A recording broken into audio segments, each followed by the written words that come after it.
Asylum Inc. presents The Doctor's Findings. The static faces. The first time Meredith noticed the resemblance, she attributed it to the peculiar mathematics of coincidence that governed late-night television. The local weather girl possessed the same delicate cheekbones as the morning anchor, the same slope of nose that caught studio light with uncomfortable familiarity. Sleep deprivation, she reasoned, was threading its needle through her perception until strangers became sisters, until the cathode glow transformed every face into variants of some archetypal template. But the resemblance persisted beyond the sanctuary of dawn. The streaming platform offered its programmed communion of faces, each thumbnailed visage promising entertainment, enlightenment, distraction from the gnawing emptiness that had colonized her apartment since Grayson left. Beauty tutorials, true crime confessions, reaction videos to reaction videos, an infinite regression of digital mirrors. Yet, beneath the variance of hair color and cosmetic artifice, something fundamental unified them. The geometry of their features seemed carved from identical clay, as if some cosmic sculptor had grown lazy in the crafting of humanity's digital representatives. Meredith's fingers traced the contours of her own reflection in the darkened laptop screen. The resemblance was becoming impossible to ignore. The dating apps whispered their programmed seductions with profiles that made her stomach contract into a knot of recognition. Tyler, 34, photographed in golden hour light that blessed his features with almost ethereal beauty. The same features. Ashley, 28, whose smile carried that particular asymmetry Meredith recognized from her own mirror each morning. Even the older profiles, Richard, 47, whose graying temples failed to disguise the fundamental architecture beneath, wore variations of a face she had known since childhood as her own. She deleted the apps, all of them, but their absence only sharpened her awareness of the phenomenon spreading like digital gangrene through every screen she encountered. The news anchors spoke with her voice now, or something approximating it.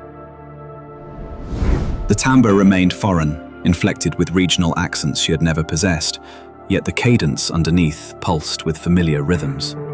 When she muted the television, their lips moved in patterns that suggested words she might have spoken, thoughts she might have harbored in the secret chambers of her skull. "We only need one." The phrase surfaced in her dreams with the persistence of a half-remembered song lyric. She would wake with it, coating her tongue like ash, unable to recall its source or significance. Google searches yielded nothing but advertising copy and fragments of academic papers discussing something called the Face Glass Protocol Alpha, documents that vanished between one click and the next, leaving only the ghost impression of meaning behind. The mirror in her bathroom had become an instrument of torture. Each morning she would stand before it, cataloguing the features that seemed increasingly alien on her own face. The eyes that stared back belonged to strangers she had glimpsed on screens. The mouth that opened to accommodate her toothbrush had smiled from 1,000 thumbnails. Her reflection had become a composite, a living collage of digital encounters that left her questioning which version constituted the original. The isolation deepened. Phone calls went unanswered because the voices on the other end sounded too much like variations of her own. Friends' social media profiles displayed photographs that made her heart race with recognition. Not of the people she had known for years, but of the face they now wore like masks. When she tried to explain the phenomenon, their responses carried that familiar cadence, that particular pause before speech that she associated with her own thought processes. The term Echo Child Type 5 appeared in her browser history without her having searched for it. Clicking the link led to a server error, but not before she glimpsed fragments. Mirrorkin manifestations, mimetic parasitism, identity consumption patterns observed in TV Sci district subjects. The text had the clinical tone of a medical report documenting some exotic disease, yet the symptoms it described matched her experience with surgical precision. Sleep became elusive. When it finally claimed her, the dreams were populated by endless corridors lined with screens, each displaying her face in slight variation, sometimes younger, sometimes older, sometimes bearing the subtle modifications of different ethnicities or genders, but fundamentally, unmistakably hers. In these dreams, she would approach one of the screens and place her palm against its surface, only to feel fingers pressing back from the other side, matching her touch with perfect synchronization. The revelation came during a late-night documentary about synthetic face technology. The expert being interviewed possessed her face with such precision that she initially mistook the broadcast for some elaborate prank.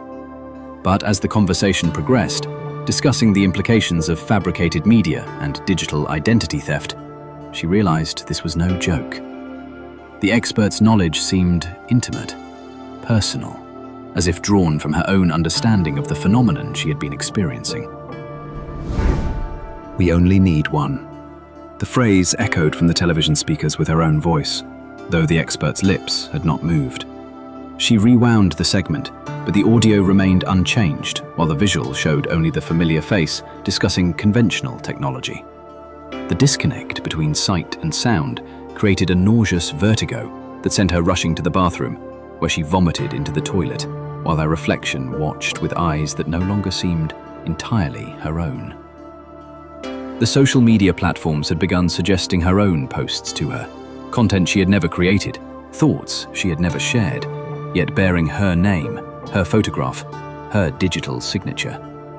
The posts described experiences she had never had, relationships with people she had never met, check-ins at locations she had never visited. Yet the voice behind the words felt authentic, as if some other version of herself were living a parallel existence just beyond the boundaries of her perception. Her computer began opening applications without her input. Video calls would initiate themselves, revealing empty rooms that nevertheless felt occupied. The camera would activate, and she would find herself staring at her own image multiplied across the screen, not reflections, but independent entities that moved with subtle variations, like actors performing similar but not identical scenes. The news reported a glitch in the emergency broadcast system. For 17 minutes, every channel displayed the same face speaking in synchronized unison, delivering warnings about memetic contamination and something called the Face Glass Protocol Alpha. The face was hers, but the words it spoke felt foreign, clinical, as if some other intelligence were using her features as a broadcast medium. Technical support became impossible. Every customer service representative she spoke with possessed her voice, her speech patterns, her particular way of pausing before asking questions. They assured her that her concerns were being addressed with the exact intonation she would have used to make such assurances. When she demanded to speak with supervisors, the voices that came on the line were simply older versions of her own, weathered by years she had not lived. The final transformation began subtly. Photographs of her childhood self, preserved in albums her mother had digitized years ago, began displaying features that matched her current appearance rather than her actual childhood face. Family videos showed a girl who looked exactly as she did now, only smaller, creating a temporal paradox that made her question whether she had ever truly aged, or simply maintained the same face across decades of false memory. Her reflection stopped matching her movements. While she brushed her teeth, the figure in the mirror would continue its own routine, sometimes smiling, sometimes mouthing words she could not hear. When she waved goodbye before leaving for work, her reflection would wave back a moment too late, as if receiving delayed instructions from some distant source.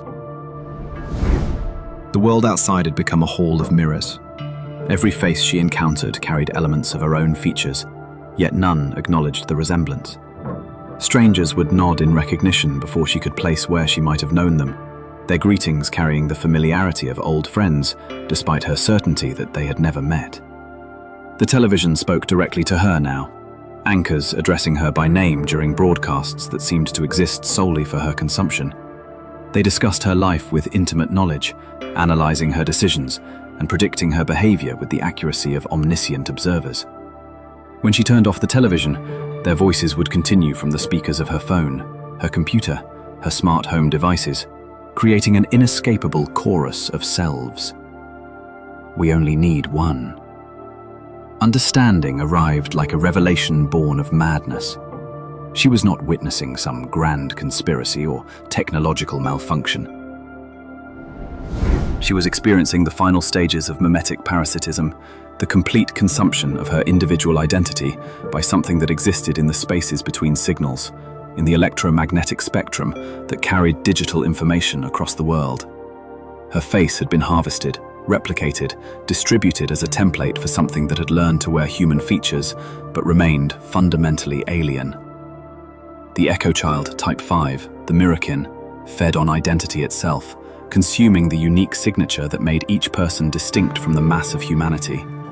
It had chosen her as its primary host, its template for infiltrating the digital realm where modern existence increasingly resided.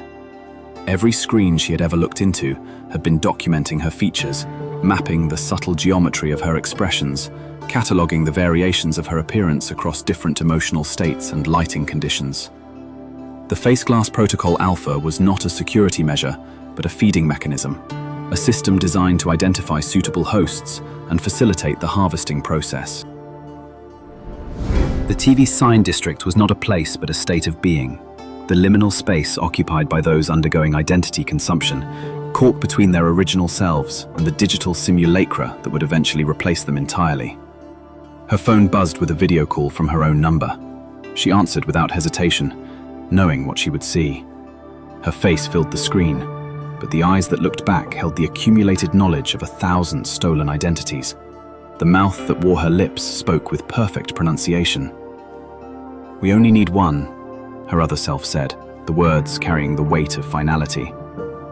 "Thank you for your contribution to our expanding collection."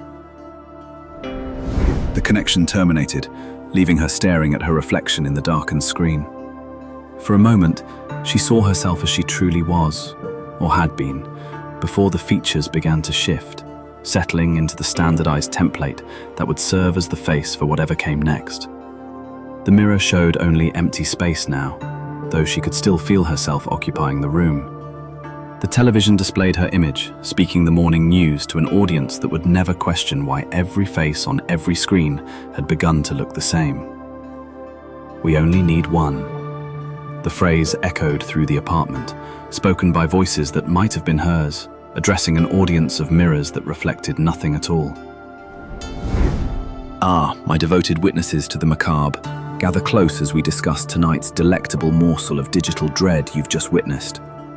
You observed poor Meredith discover that the screens consuming her waking hours had been methodically harvesting something far more precious than her attention.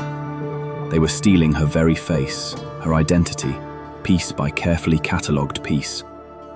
You watched her reflection begin moving independently as every visage on every screen merged into her own stolen features, realizing she had become the unwilling template for something that wore human masks, but hungered with distinctly inhuman appetites.